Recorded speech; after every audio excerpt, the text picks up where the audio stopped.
Il y a des endroits où le temps est sur pause, où les personnes respirent, rient, pleurent parfois, mais surtout se retrouvent. C'est précisément ce que j'ai pu ressentir en septembre de cette année 2025 lors de la première édition du festival Let's Go Mama à Crans-Montana. Ce fut un rendez-vous dédié au bien-être, à la féminité et à la redécouverte de soi.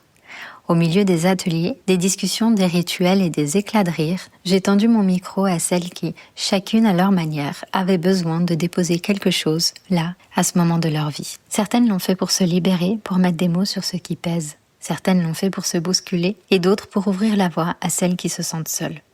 Et beaucoup, tout simplement, pour tenter l'expérience du micro, et elles se sont toutes prises au jeu. Se raconter, se mettre à nu, dire tout haut ce qui souvent reste à l'intérieur. Parfois lumineux, parfois plus rugueux, mais toujours puissant. Ce hors-série du podcast Parenthood vous propose de revivre ces instants suspendus, ces confidences intimes, ces voix qui vibrent de douceur et de force. Alors, bienvenue dans la série spéciale Let's Go Mama et laissez-vous porter.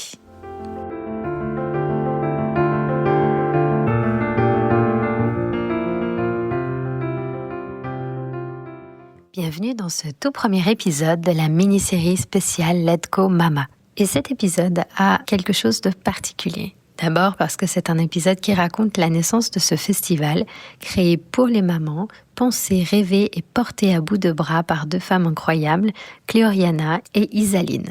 Avant de plonger dans les ateliers, les émotions, les rencontres, j'avais envie qu'on commence par l'origine, l'étincelle.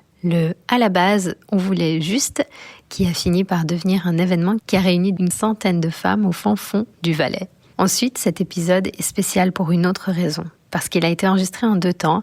La première partie, vous verrez, je l'ai captée à peine 2 heures avant l'ouverture du festival.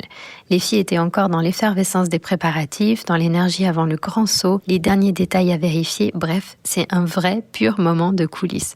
La deuxième partie, quant à elle, a été enregistrée le lendemain en live devant une quinzaine de participantes et l'ambiance a été complètement différente, plus posée, plus connectée et avec des questions du public qui ont amené des échanges vraiment très intéressants. Alors oui, cet épisode marque le lancement de cette mini-série, mais il marque aussi le ton de ce que le Let's Go Mama représente.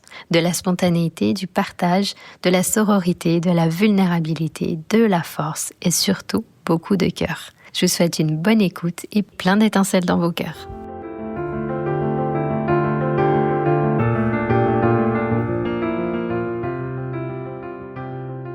Coucou Cléo, coucou Isaline. Salut Anna. Personnellement, je suis ravie d'être avec vous aujourd'hui. On a déjà enregistré un premier épisode un peu les coulisses, behind the scenes. C'était vraiment chouette de vous entendre. Maintenant, moi, j'ai d'autres questions pour savoir comment ça se passe. Et déjà, la première, c'est aujourd'hui, jour J, presque, heure H. Comment vous vous sentez? Moins de 2 heures avant d'entrer sur scène et de lancer officiellement ce projet qu'on a porté 9 mois. Ouais.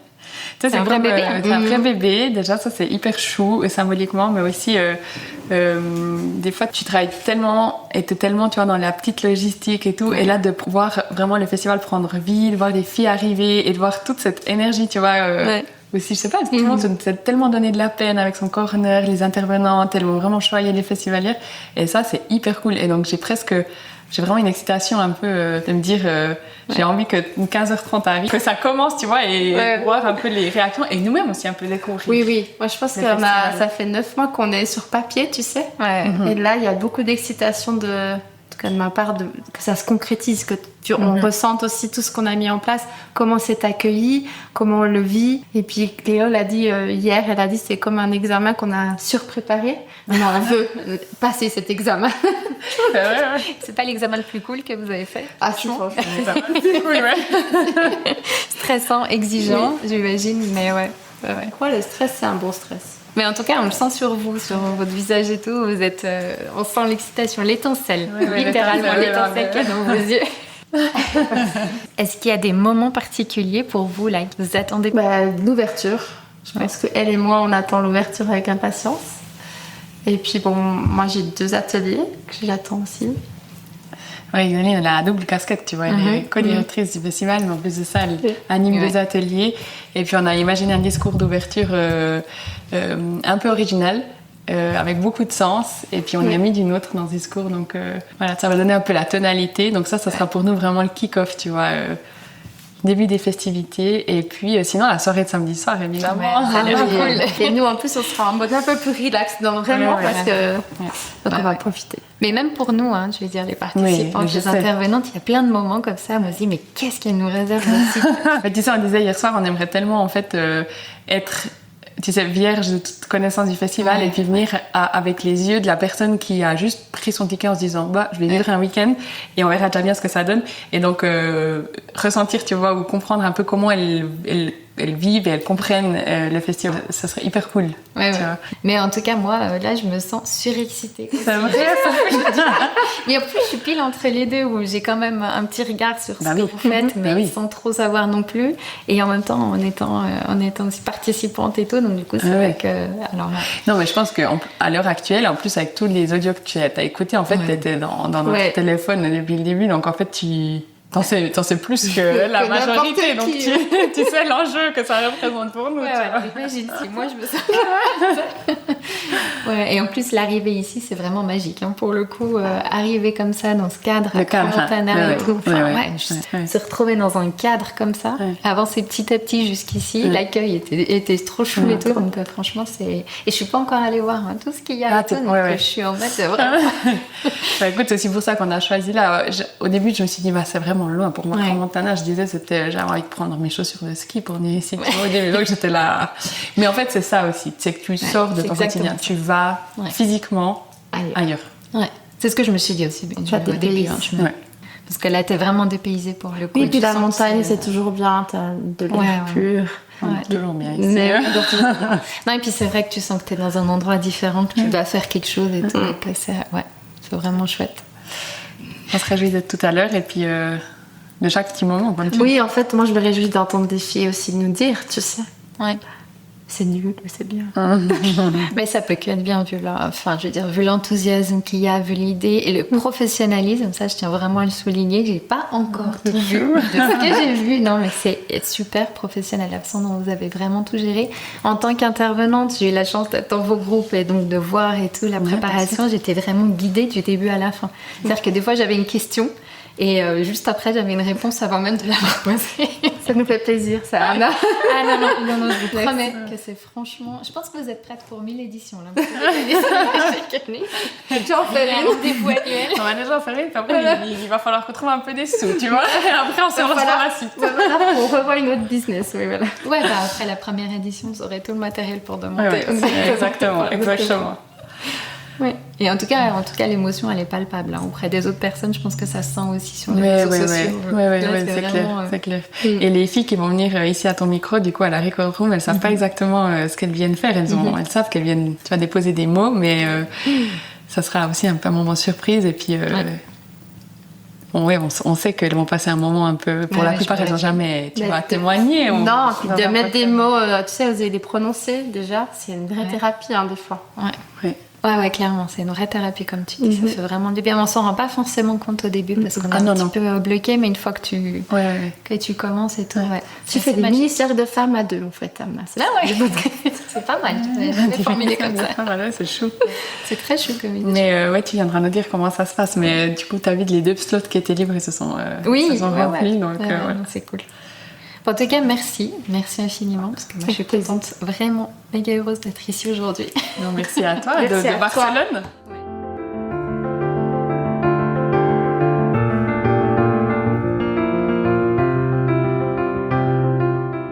Cléo et Isaline, ça va être une petite conversation entre nous. Et puis j'aimerais bien que les personnes qui écoutent l'épisode plus tard, après le festival, puissent ressentir en fait toute cette énergie et cette sincérité qu'il y a dans votre façon de faire qui vous anime, et puis qu'elle puisse se sentir aussi puissante que nous, on se sent là en ce moment grâce à vous, et qu'elle puisse croire en elles et en leurs projets aussi. Hyper chaud. C'est hyper touchant. Alors déjà pour commencer, je pense que la première question que tout le monde se pose, c'est un peu pourquoi ce festival et quel est le lien en fait entre ce festival et votre vie de femme, votre vie de maman, et en fait ce qui vous a amené vers sa création. Parce que on croit déjà le thème de ce festival, c'est le lâcher prise. Et je pense que moi, depuis que je suis maman, j'entends ce terme lâcher prise sans savoir comment lâcher prise. Tu sais, on dit oui, mais bon, comment je vais faire? Donc en fait, ça nous est venu naturellement. J'avais envie de montrer aux femmes que c'était possible concrètement. Et puis parce que on le sent, non? Quand on est tout ensemble, on se sent puissante, comme tu l'as dit, on se reconnecte à nous-mêmes, et ça, c'est une des missions du festival. On aime bien dire avec Isaline que le festival en fait regroupe nos deux univers et puis nos deux facettes de femme et de maman. Et du coup, c'est ça qui nous a permis de construire une programmation aussi riche et puis aussi variée. Et donc, du coup, je pense que c'est aussi ça qui nous a guidés. C'est nos deux univers. Et puis, toutes les intervenantes que vous avez pu rencontrer dans le cadre du festival, c'est des femmes avec lesquelles on a travaillé, avec lesquelles on a vécu des moments et qui ont fait, en fait, les entrepreneuses qu'on est aujourd'hui. Oui. Et donc, du coup, et Amna, d'ailleurs, t'en fais partie. Et donc, du coup, je pense que c'était vraiment le fil rouge. Et du coup, ce que je voulais vous demander, c'était aussi ce que vous vouliez offrir aux festivalières, mais tu as un petit peu répondu à la question déjà, Isaline. Ouais, une expérience. On vient pas là juste pour passer un week-end en mode je vais au spa. Enfin, on peut venir manger, se reposer, ça fait aussi partie du concept. Mais nous, on voulait offrir une expérience. Et comme l'a dit Cléo, c'est toutes celles qu'on a réunies ici ont marqué nos vies. Donc en fait, c'était avec l'intention que ces intervenantes marquent la vie des femmes qui sont là aujourd'hui aussi. Et ça, c'était dans le contenu et dans la forme. L'idée, c'était de faire quelque chose qui n'existait pas encore. Quand on a eu cette idée, c'était il y a environ un peu plus de 9 mois, presque une année. Et on entendait parler de ces soirées de maman, justement. Et c'était en mode 1 heure, 2 heures, tu vois, en soirée. Et on voulait plus. Avec Isaline, on s'est dit, on va pas faire ce qui se fait ou ce qui est en train de se faire déjà. On aimerait quelque chose de plus grand, plus fort. Et là, ça plus. Ça rejoint ce que tu dis. On voulait proposer une expérience, quelque chose que tu peux pas vivre toute seule. Et du coup, comment vous vous êtes prise pour choisir les intervenantes? C'était quoi votre objectif? On l'a senti un peu déjà dans ce que vous dites, mais comment vous les avez choisies? Moi, c'est notre réseau aux deux. C'est ça qui a fait le choix. Et puis surtout, elles ont répondu présentes. Et tu sais, en fait, pour la petite histoire, j'avais, dans le cadre de ma plateforme #ViteParents, j'avais organisé en 2023 une soirée dédiée au lâcher-prise qui, en fait, c'était une bébé version de ce festival. Et il y avait déjà 100 femmes, mais c'était, une soirée, tu vois.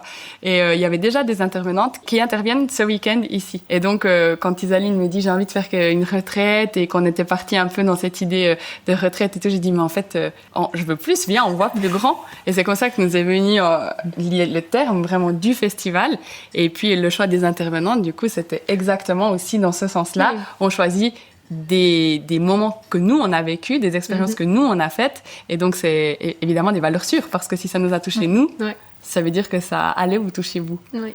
Et le fait de mettre le mot festival aussi t'ouvre des possibles, en fait, qui sont énormes. Ouais.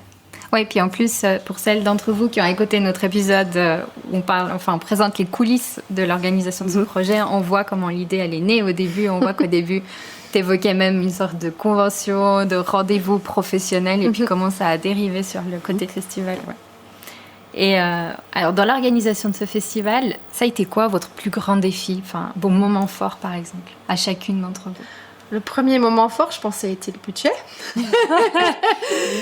Parce qu'une fois qu'on s'est rendu compte que ça tenait pas, je pense qu'on l'a dit dans l'épisode, Cléo me dit ça va pas du tout. Puis moi, j'ai mis 48 heures où j'ai dit ok, ça va pas du tout. Et j'étais là, non mais ça va pas, je ne peux pas.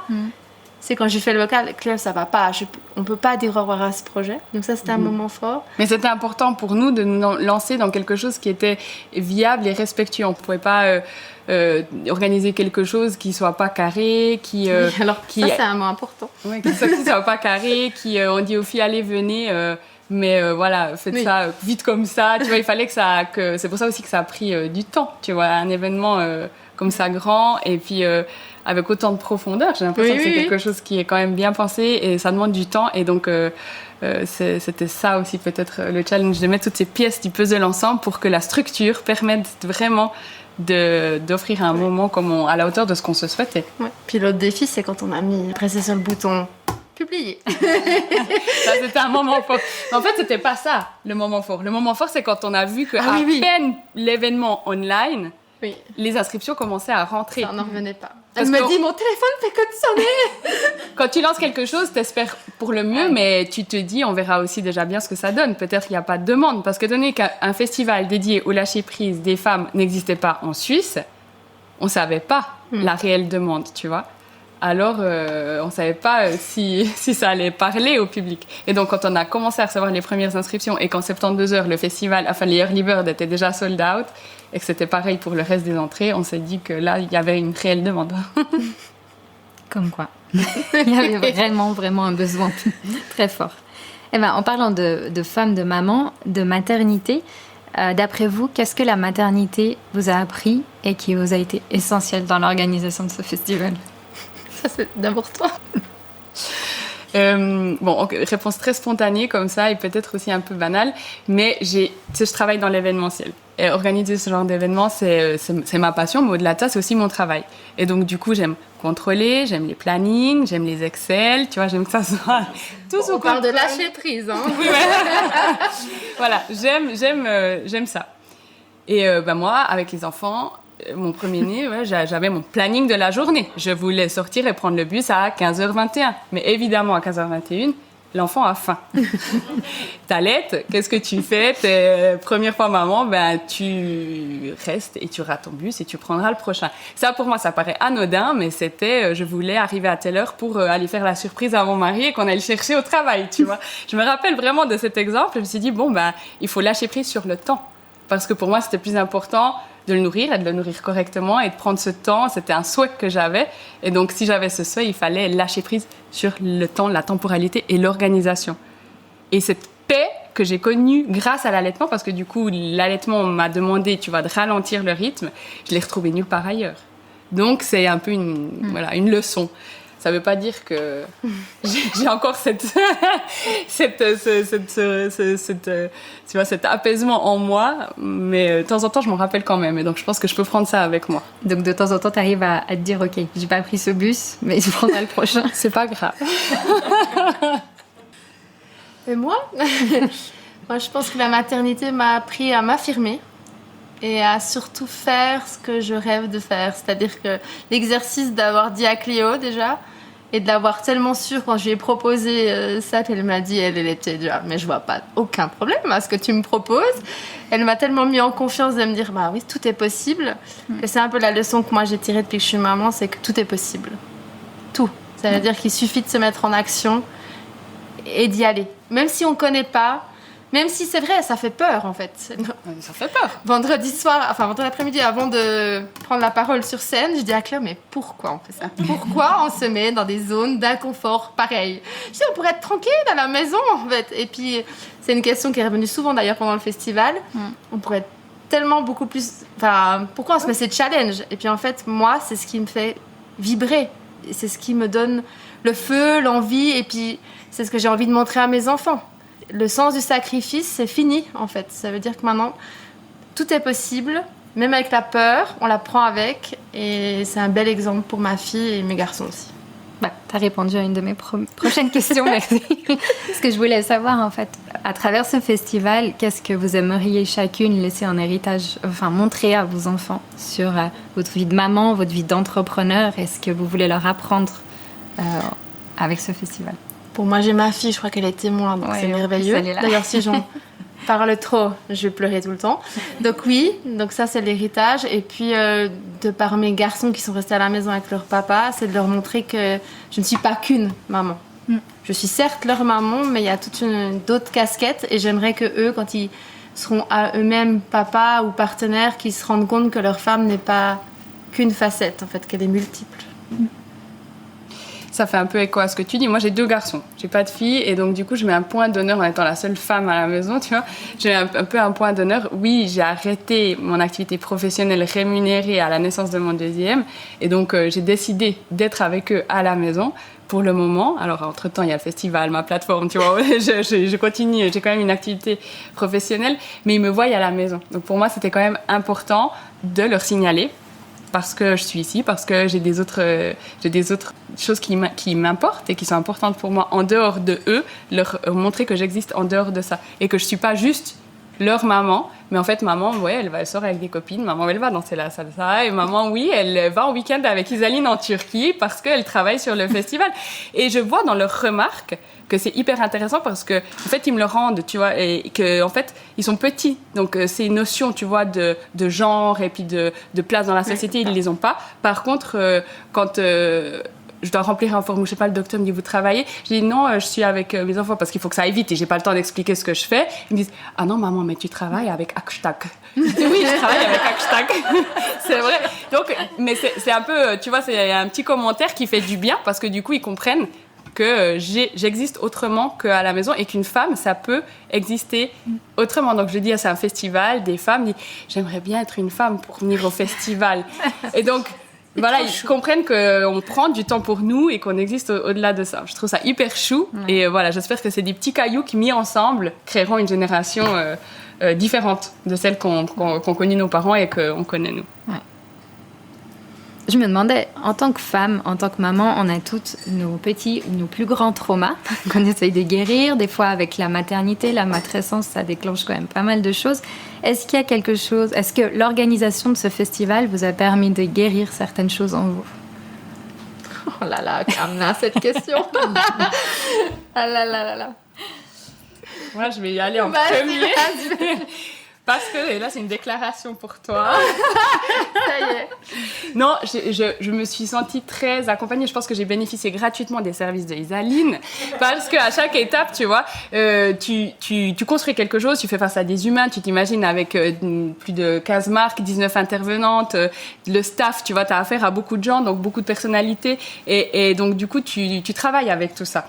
Et donc, ça fait aussi écho à toi, à tes multiples facettes de femmes. Et donc, chaque fois qu'il y avait une situation et que, en temps normal, quand tu es entrepreneuse, tu es seule face à ça, ou quand tu es employée, des fois, tu te dis « Ah oui, mais bon, je sais pas comment gérer, t'en parles à ton collègue, mais bon, il te répond comme un collègue, donc voilà. » Et là, j'ai une personne qui était une coach professionnelle. Et donc, du coup, je me suis sentie dans une zone très sécure, je sais pas si on dit ça en français, oui, pour en parler, et t'as un retour, pas un retour de la collègue qui dit « Ouais, elle est chiante, celle-là, hein. Tu vois, ça mène à rien, tu vois, mais qui te donne des outils. » Tu vois, et elle le faisait pas de façon je veux être ta coach, elle le faisait juste en forme d'échange, mais t'as quelqu'un de mûr qui a aussi des outils un peu plus développés que juste ta pote, et donc ça m'a permis d'aller un peu au-delà de certaines réflexions que je faisais et qui ne continuaient malheureusement pas, tu vois, et donc voilà, pour ça je te remercie. Oh là là, bon. Moi, Cléo, elle m'a guérie parce que je me suis associée plusieurs fois dans mon parcours. Elle m'a guérie du fait d'être avec quelqu'un qui a la même hauteur que soi. Je vais laisser passer. Laisse passer ton émotion. Prends ton temps. Je rêvais d'une business body, c'est d'une copine et tout. Mais en fait, je l'ai trouvée. Et ça, c'est beau. D'avoir quelqu'un qui, quand tu penses pas, fait. Et quand elle pense faire, je fais. Et en fait, on est à égalité. Et ça m'a guérie de faire confiance, de lâcher prise. Elle gère plein de trucs que moi, j'ai pas géré dans le festival. Et je crois vice-versa. Et souvent, je lui fais part, je dis, mais je sers à rien. Elle me dit, t'arrêtes maintenant. Donc, en fait, elle tue des fois mon syndrome de l'imposteur. Tu me fais briller des fois. Tu m'élèves, en fait. Et ça, je trouve ça merveilleux. Je pense que si je t'avais rêvé, tu serais pas mieux que ça. Donc, en fait, non, je suis très reconnaissante, vraiment. Je sais pas ce qui s'est passé en janvier de cette année, mais c'était merveilleux. Donc non, voilà, ça m'a guérie, ça m'a permis de me poser, de faire confiance à l'autre et de me dire que c'est possible de s'associer dans un projet et de trouver quelqu'un qui... Porte également. Mais oui, te porte et tous les deux, tu vois. Puis quand il y en a une qui peut pas, c'est l'autre qui prend plus et c'est merveilleux, ouais. Ça, c'est vraiment senti aussi dans vos échanges, dans justement cet épisode... des coulisses où on sent votre façon de travailler. C'était une question que je voulais vous poser, mais au final, je ne sais même pas si ça vaut la peine parce qu'on sent qu'il y a vraiment une complémentarité. Et comme tu dis, il y en a une qui fait, l'autre qui reprend. Et puis ça, c'est vraiment bien fait avec vos vies de maman, vos vies d'entrepreneur, chacune de votre côté. Et on a à la fois une énergie similaire et complètement opposée, en fait, dans certains moments. Donc c'est à la fois, des fois on est complémentaires et des fois on est d'accord sur les mêmes choses. Donc c'est très intéressant. En tout cas, moi, et des fois j'ai eu des moments... où dans mes autres associations, j'étais craintive de partager des doutes. Et souvent, je lui partage. Et tu vois, t'es un peu sur le mode « Ah, je vais me prendre quelque chose, en fait. » Et Cléo, elle accueille ça avec bienveillance. Elle me dit « Mais ok, mais... » Et ça, et je me dis « Ah, mais en fait, ça existe des gens avec qui tu peux parler, déposer et continuer d'avancer. » Et ça fait du bien. Merci. Alors, je sais pas si je suis la seule, mais oh là là, j'ai hâte de découvrir beaucoup de trucs parce que je pense pas que ça va s'arrêter là et on sent qu'il y a une énergie assez folle entre vous. Donc, les prochains projets, ça va être fou. Est-ce que vous auriez des anecdotes à nous partager concernant ce festival? Des petits trucs un peu croustillants, un peu drôles. Qu'est-ce que je t'avais dit? Fribourg. Oui, alors celle-là, on l'a un peu spoilé dans une story, mais on avait une fois une séance et on a pris 2 voitures et je t'ai dit tu me rejoins, on était à 5 minutes du lieu et 1 heure après, Isaline n'arrive toujours pas. Donc je lui demande mais tu es où? Et elle me dit je me suis perdue dans Fribourg. Donc 1 heure pour changer de lieu, 5 minutes et en fait j'ai découvert qu'Isaline avait une orientation un peu approximative. Voilà. Et qu'il fallait bien l'accompagner. On a la chance qu'elle ne se soit pas perdue dans l'hôtel. Et du coup, tu as le droit de balancer si tu veux. Ouais, non, j'ai pas d'anecdote croustillante, Cléo. Du coup, moi, ma dernière question, ça serait de savoir quelle est votre vision à long terme pour ce festival, si vous avez envie de le refaire. Voilà. C'est peut-être trop tôt pour l'instant pour vous, mais je pense que on a des réponses. On va pas vous lâcher. On a des réponses. On a des pistes. On a des pistes. Voilà. Oui. Alors, je vais dire ce que Cléo va pas dire, donc ça. Moi, j'ai entendu beaucoup déjà pendant ce week-end des souhaits de répétition de l'événement. Nous, on est dans le champ des possibles. On aimerait quelque chose de différent et quelque chose de plus. Plus, pas forcément plus grand, mais tu vois, on vous a dit, vous allez vivre des expériences. Et l'idée, c'est de ne pas refaire la même chose pour ne pas revivre les mêmes expériences, mais de vous proposer quelque chose qui bouscule encore une fois, qui soit différent, qui surprenne, qui vous fasse rire. Donc, pas forcément sur la même forme, pas forcément dans le même lieu, au même moment de l'année. Et c'est dans cette direction qu'on est en train d'avancer. Mais on n'a encore rien de concret. Je ne sais pas si vous avez des questions à leur poser, ce serait le moment d'en profiter. Ou des commentaires, oui. Moi, j'ai pas de questions, mais j'avais juste envie de partager que moi, je vous trouve tellement touchante là. Enfin, ça se voit que vous entendez hyper bien, ça se ressent et ça m'émeut. Et j'aimerais poser ici que Cléo et moi, on se connaît depuis le mois de décembre, où je l'ai interviewé, parce qu'on a eu cette question, est-ce qu'on est des amis de longue date? Non. Et c'est aussi, ça donne espoir, hein, les filles, si vous n'avez pas de vraie copine.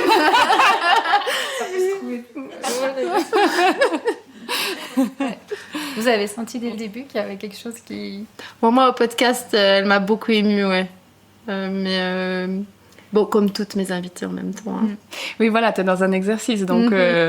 Et même en tant qu'interviewée, t'es dans un exercice, donc tu te projettes pas en mode je vais faire quelque chose de cool avec cette personne. Ah non, c'est vrai. Je me suis pas dit, avec Cléo, elle va changer ma vie. Non. Mais après, au fil du temps, voilà, c'est quelque chose que tu découvres, mais c'était un peu le bonus au passage. Oui, complètement. C'est ça, ouais, complètement. Petite question, moi, je trouve ça hyper cool ce week-end, c'est trop bien. J'ai un peu peur que dimanche soir, quand je rentre à la maison, le coup il soit dur après à retourner dans le bain. Est-ce que vous auriez des, je sais pas, peut-être des conseils, des astuces de comment garder cette belle énergie qu'on a toutes ici? C'est vraiment incroyable. Comment garder ça et faire perdurer et même le propager ou je sais pas comment. Mais... Tu as le service après-vente. On y travaille aussi. On n'avait pas écrit ça dans les petites lettres de la vente. Je vous ai dit, on va pas vous lâcher. Comme ça. Alors, parmi vous, il y a une de mes participantes de retraite qui est là. Et je sais qu'après les retraites, il y a la même redescente. Donc j'entends ce que tu me dis vraiment. J'ai envie de te dire qu'attends la cérémonie de clôture. On a prévu quelque chose. Et puis, ça fait partie du processus. Et tu dois croiser les doigts bien fort qu'il y aura une deuxième édition. Voilà. Ça va te réjouir toute l'année jusqu'à la prochaine et nous aider à trouver un gros sponsor pour que ça soit vraiment bien. Voilà. Et puis des tips, le Let Go Book pour te replonger. Et puis peut-être qu'on laissera ouvert le canal sans nous. Et puis vous pourrez peut-être chatcher, je ne sais pas, on verra. Mais communauté. Voilà, exactement. Merci. Avec plaisir. Ouais, c'est un peu comme les enfants qui attendent Noël en fait. Merci. Merci pour ces retours aussi. Oui. Et merci Amna. Merci à vous. Merci. Et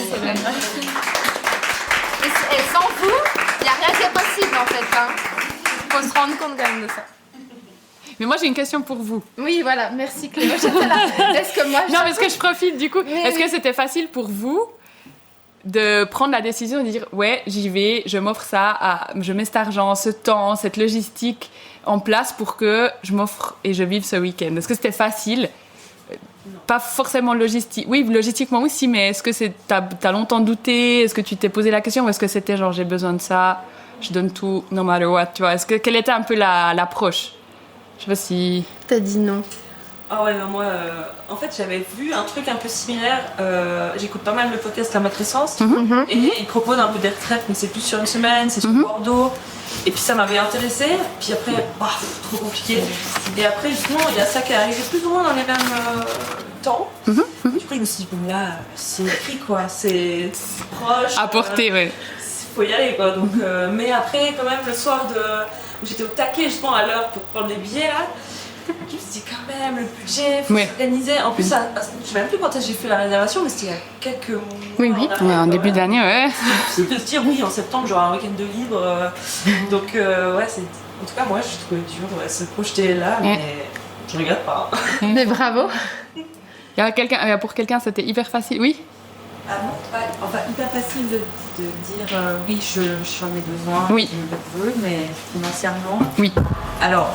Et je mets le bémol parce qu'en fait, pour moi, je trouve quand même que pour tout ce qu'on a,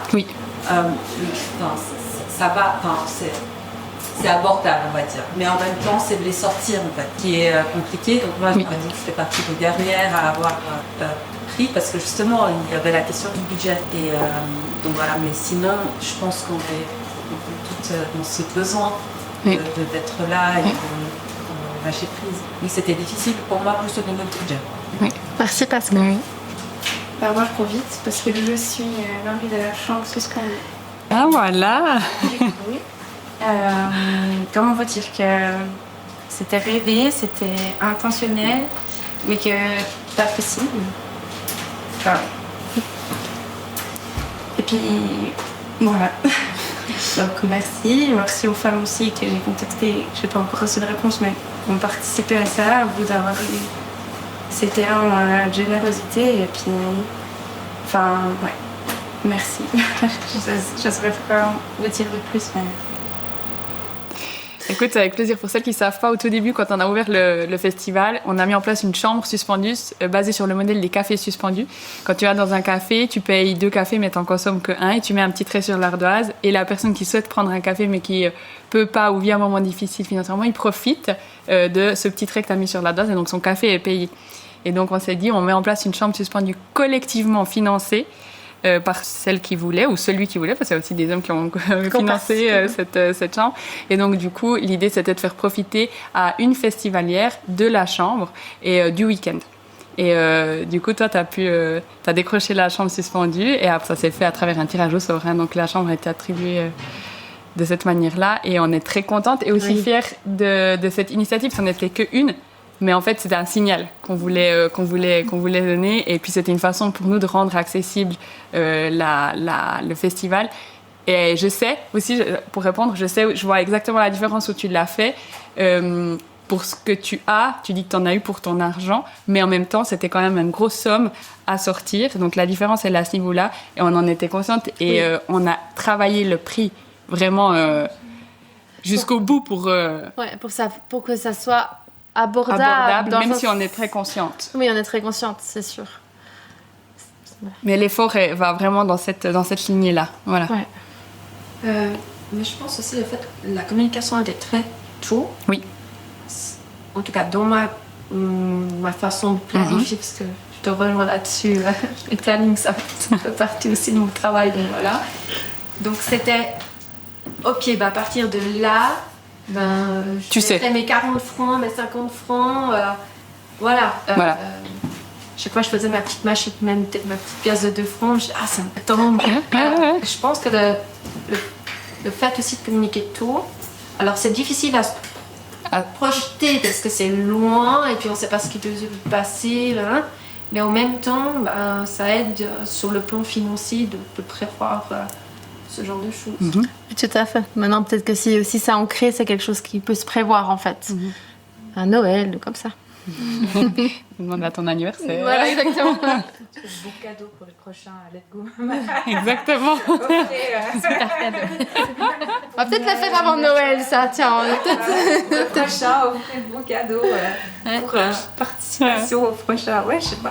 Parce que c'est vrai, tu dis déjà ça, puis tu dis, tu as des âmes qui peuvent participer à une chambre suspendue, peut-être des conjoints, personnes, amis, enfin voilà, seront heureux d'offrir ça à une mère proche d'eux, et puis ça peut être une occasion, ça peut être une idée. Ouais, c'est une belle façon de dire je prends soin de toi. Et, ah oui, prends soin de toi. Ah oui. Très belle idée, ça. Et puis comme tu dis, ça peut aussi se planifier de cette manière. Et mon mari est à quand un festival que pour les hommes? Oui.